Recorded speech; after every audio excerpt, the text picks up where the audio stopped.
دوستان نهایت عزیز، امشب تصمیم گرفتیم به یک از زیباترین تالارهای در سطح هرات و در سطح افغانستان بریم، تالار زیبای آسمان آتلانتیس.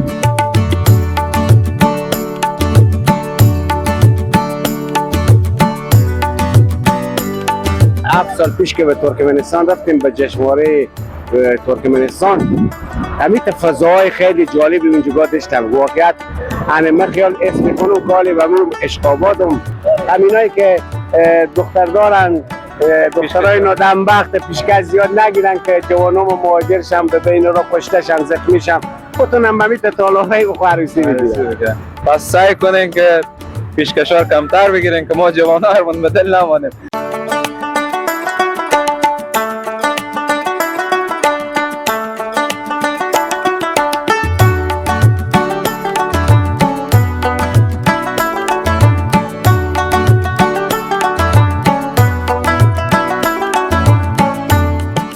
حدود یک هفته میشه افتتاح شده. دارای 8 سالین میباشه، 4 تا مردونه 4 تا زنانه. بسیار خب، 4 تا زنانه داره، 4 تا مردونه.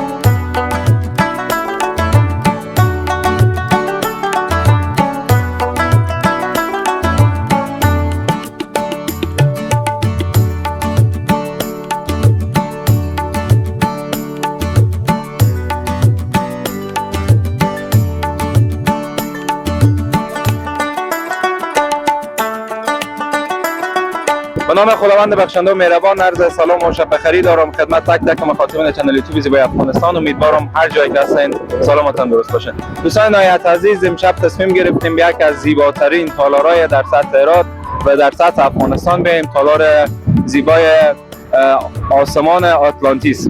امیدوارم تا آخر برنامه در کنار ما باشین. از فضای بیرونی تالار برای شما ویدیو میگیریم. امیدوارم که مورد پسند شما قرار بگیره. تا ختم برنامه همراهی شما خواهم. سپاسگزارم از شما.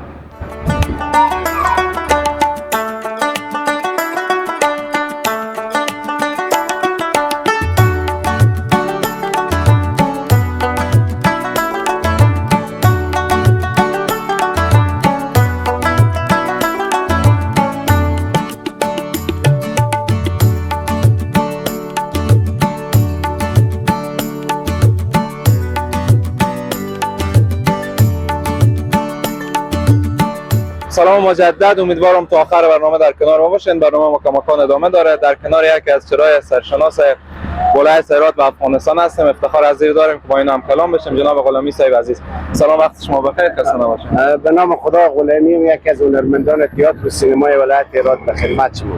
قربان شما غلامی صاحب عزیز، خیلی افتخار دادین که با ما هم صحبت شدین. شما لطف کنین برای ما بگین مینیس مهمان آمدین، درسته؟ بله، مینیس مهمان که از همکارام یک عروسی و همینجا دیگه ما آمدیم. کار بسیار نیک کردین. چه حسی دارین همچین فضایی میبینین در هرات ما و شما، در افغانستان ما و شما؟ جای خوشحالی که همچین فضای بزرگ و وسیع برای ما مردم افغانستان درست شده. خیلی حس خوبی دارم. من به یاد و خاطره که ما تقریبا 7 سال پیش که به ترکمنستان رفتیم، به جشنواره ترکمنستان، همین فضاهای خیلی جالبی اونجا داشتم. واقعیت من خیال اسم میکنم کالی و من اشقاباتم به جلو تالار اشقابات در ترکمنستان که همین جشنواره که ما اونجا حضور داشتیم، همین احساس میکنم. حال دیگه فکر میکنم که اساساً مردم افغانستان و تاجرای عزیز اساساً کشور ما را میتونه رشد و رونق بدن که انشالله به زودی ما هم کم از کشورهای همسایه نباشیم. خب غلامی صاحب بزرگوار، چه احساس دارین که همچین فضای درست میشه؟ سرمایه گذارا تشویق میشن همچین فضای درست کنن؟ کسایی که خارج از کشورن و میرن در خارج از کشور سرمایه گذاری میکنن، چی گفتنی داره؟ چی پیشنهاد داره؟ من احساس خوشی دارم که همین تاجرای بزرگوار ما همین پولی که به بیرون از کشور ما هم سرمایه گذاری کنم، همین سرمایه گذاری کشور ما آباد میشه، مردم به کار میفتم، جوانا ما دیگه بیکار نیه. یک امیدواری به جوانا و مردم میشه. وقتی که فضا رو میبینیم دلبسته میشه آدم که به این وطن خدمت کنه، کار کنه، آدم تلاش کنه. امیدوارم تاجرای بزرگی که تا حالی چنین کارهایی نکردن. این کارا بکنن، شرکت ها فعال کنن، پروژه ها فعال کنن که همین جوانا ما صاحب کار و کسب بشم، آینده از کشور ما درخشان شه که دیگه همین مهاجر دیگه به کشورها از جوانا ما نباشه، به بین را کشته شن، به بین را به مشکلات های پیش بیایم. یعنی امیدوارم که تاجرها ما این کار بکنن. باز همینایی که دختر دارن، دخترای نادمبخت پیشکش زیاد نگیرن که جوانا ما مهاجر شن، به بین را کشته شن، زخمی شن، بتونن به میت طالبای و عروسی بگیرن. پس سعی کنین که پیشکشار کمتر بگیرین که ما جوانا هرمون به دل نمانیم. موضوع بعدی که من خیلی کوتاه اگر اشاره کنین، هنر حالتون نسبت به سالهای قبل چی رقم میبینید؟ هنر تئاتر و هنر که در افغانستان فعلا هست. به خدا کم افت کرده هنر، برای از که خیلی توجه حاصل نمیشه. بازم شکر داریم، امیدواریم که بزرگایی که به رأس قدرتن همین هنر تئاتر و سینما رشد بدن که از طریق هنر تئاتر و سینما مردم آگاهی پیدا میکنن، میتونن که به ملت و کشور خود خدمت کنن. از طریق هنر وطن دوستی، ملت دوستی آدم یاد میگیره. بله، سپاسگزارم از شما غلام صاحب عزیز، لطف کردین صحبت‌های شیرینی داشتین. امیدوارم همیشه شاد و خرم و موفق باشین. بزرگمان شما، ما برای شما افتخار میکنیم، نه تنها ما بلکه مردم هرات، مردم افغانستان، حتی مردمی که فارسبانه. سلامت باشین، خدا شما را عزت بده. قربان شما، سلامت باشین. جوانای ما و شما رو به روزهای نو برسونه. سلامت باشین، آمین. همچنین سلامت باشین بیننده عزیز که مکان برنامه ما ادامه داره. تا آخر برنامه در کنار ما باشین.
خب عزیزان دل، برنامه مکان ادامه داره. امیدوارم تا ختم برنامه در کنار ما باشین. کنار یک از دوستای دیگه ایم یک معرفی میگیریم و چند تا سوال در مورد کالار داریم، از اینا میپرسیم که خدمت ما شما پاسخ میدن. سلام، وقت شما بخیر. خوب بخیر، صحتمند. قربان شما، سلامت باشید، بخیر باشید. یک معرفی به ما و دوستا خودتون. میراج هستم، مسئول بخش گلسازی تالار بزرگ آسمان ایونتیس. بسیار خوب.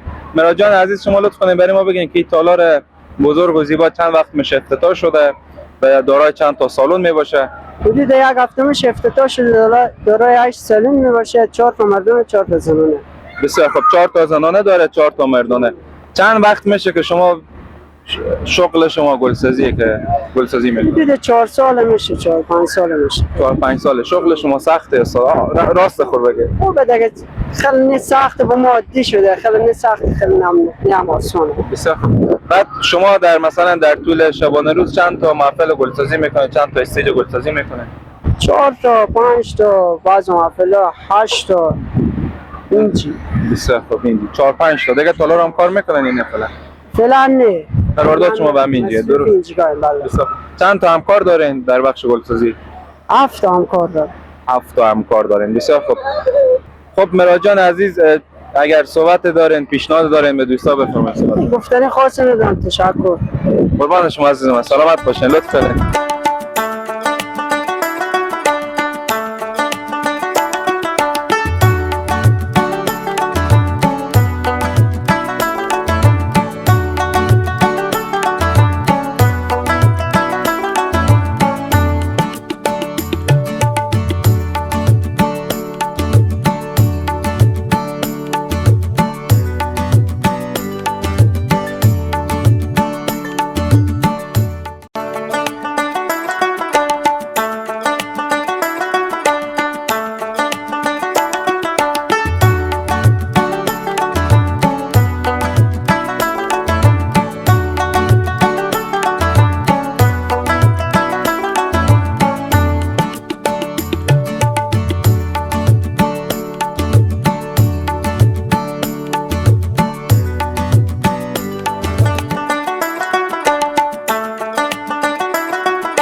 دوستان نهایت عزیز سپاسگزارم که تا این دم برنامه در کنار ما بودین. این بود ویژه برنامه امشب ما. امیدوارم که همیشه ما حمایت کنین، کانال ما سابسکرایب کنین، ویدیو ما لایک و شیر کنین. سپاسگزارم از تک تک شما. خداوند یار و مددگار شما باشه.